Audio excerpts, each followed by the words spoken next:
first-party audit, second-party audit, and third-party audit. Let's start. So audit is a systematic, independent, and documented process. You all know that for obtaining objective evidence. So as an auditor, we seek evidence of conformity and evaluating those objective evidences to assess, to determine the extent to which the audit criteria, the requirements have been fulfilled or met with. That's the whole idea. So first party, second party, and third party audit. So what is first party audit? A first party audit is an audit by an organization on its own management system. Customer can perform audit on its own management system. So a customer does audit on their own management system. That's a first party audit. Or when an organization does audit on its own management system, that is also first party audit. First party audit is nothing but internal audit. But when a customer does audit on an organization, that becomes second party audit. And when an organization is audited by an independent certification bodies are auditing on your customer, on the organization, or even to the suppliers of your organization, then it is a third party audit. A third-party auditor, audit by certification body auditors or external agencies, they're independent body. Well, you will have to call them, you have to pay them. There is a contractual requirement under which they offer services, but they are not part of your organization or they are not part of your customer's organization. They're independent bodies. So when independent body performs audit on the organization, on your customer, or even on your supplier, that is a third-party audit. Interestingly, the same organization can certify your client organization, your organization also, as well as your supplier organization.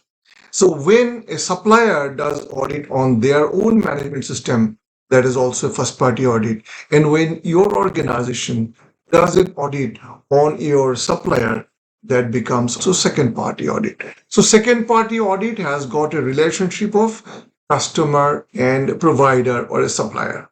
So now this is the relationship. Now the purpose of first party audit and second party audit and third party audit. First party audit is mandatory. First party audit is an internal audit. ISO 9001 2015 or other management system standard, clause number 9.2 is first party audit or internal audit. You have to assess conformity internally.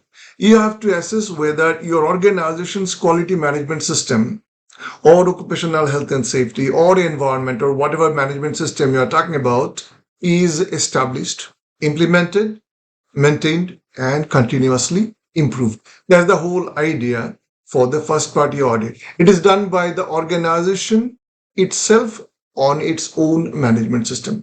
Well, auditors must be independent again here.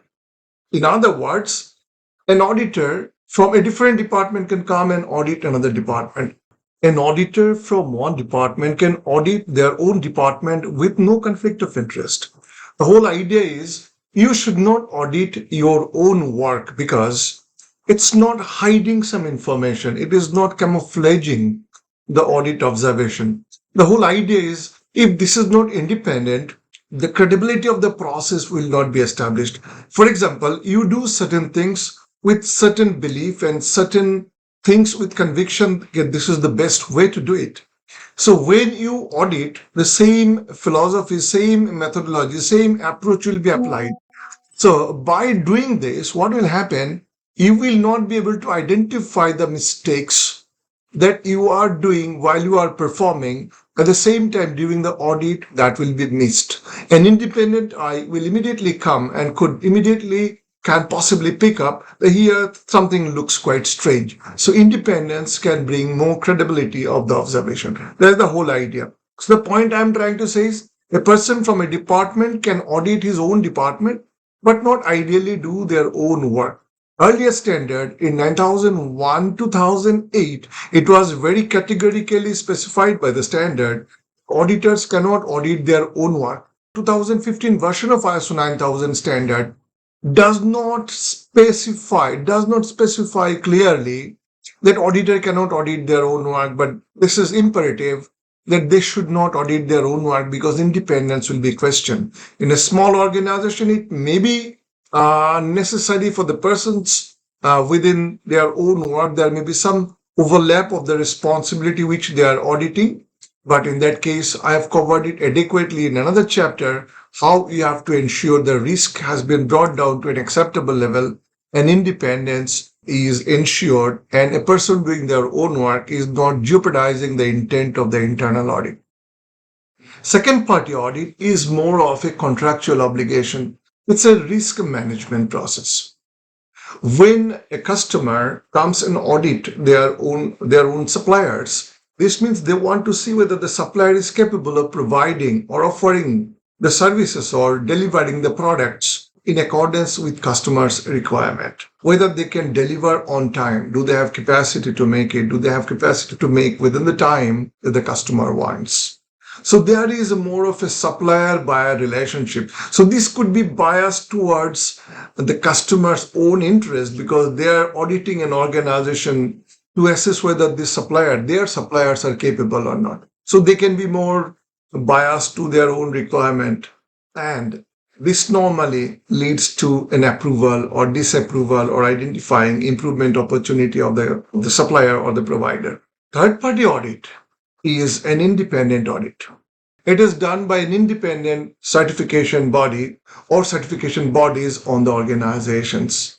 They are truly independent. Their certification is based on criteria which is given in ISO 17021 standard, how certification body plans, performs and reports and follows up audits. So they are really required to remain independent. They have to conform to a requirement ISO 17021 standard, which is audited by their accreditation body when certification is accredited. So the third party certification is purely independent. They will not go too much to less. They will go in accordance with the international best practices. Their certification is governed by international best practices, and they also follow something called IAF guideline, which is International Accreditation Forum's guideline.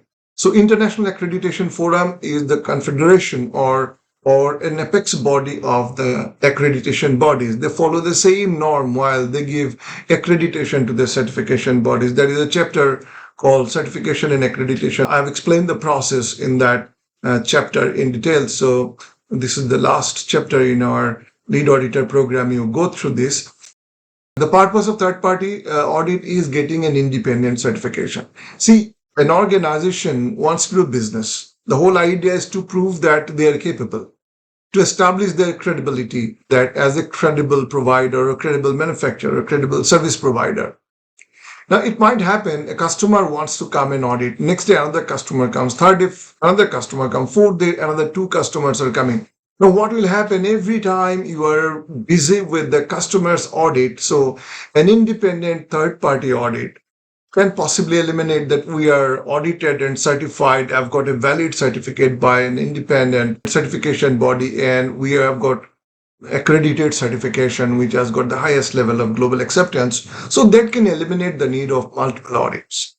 These are some of the type of audits. So first party audit by its own organization's auditor on its own management system. Second party audit is customer doing audit on their supplier, your organization doing audit on your supplier. The requirement comes from the contractual obligation. It could be criteria, could come from your contractual requirement, your specific requirement, and ISO and other criteria which is mutually agreed. And the third party is by independent bodies. Now, a very interesting information I'm going to share. Say an organization is a one-man company or two or three persons, a very small organization. They find it is very difficult to maintain independence of the auditors performing audits. They have to perform audit on their own functions. In certain conditions, this could be allowed in a very small organizations, but that's a difficult process to prove that you have taken into consideration of all risks towards bias and independence. So ideally, it is done by independent auditor. So it can come from a third party. You can hire an auditor from a third party, but it is the purpose is to do a verification or an audit of your own management system. So even though the auditor comes from a third party certification body, this will be considered a first party audit because the purpose is an internal audit. Sometimes a customer, we do a lot of second party audits. Our customer wants us to do audit on their behalf in a location where they may not be able to perform audit for logistics or other purposes. For example, a buyer in Kuwait wants a supplier from China or Germany or any other country, or Spain, for example, to be audited and assessed whether they can provide the product and services. So a client can hire an auditor from an independent organization, third party body, but they are auditing on behalf of the customer. So in that case, even though the auditor is coming from a third party independent inspection body, this audit will be a second party audit because it is customer doing audit on their provider or supplier. So the relationship is important. What cap you are wearing will define whether it is first party, second party, or third party audit. I'm sure the concept is absolutely clear.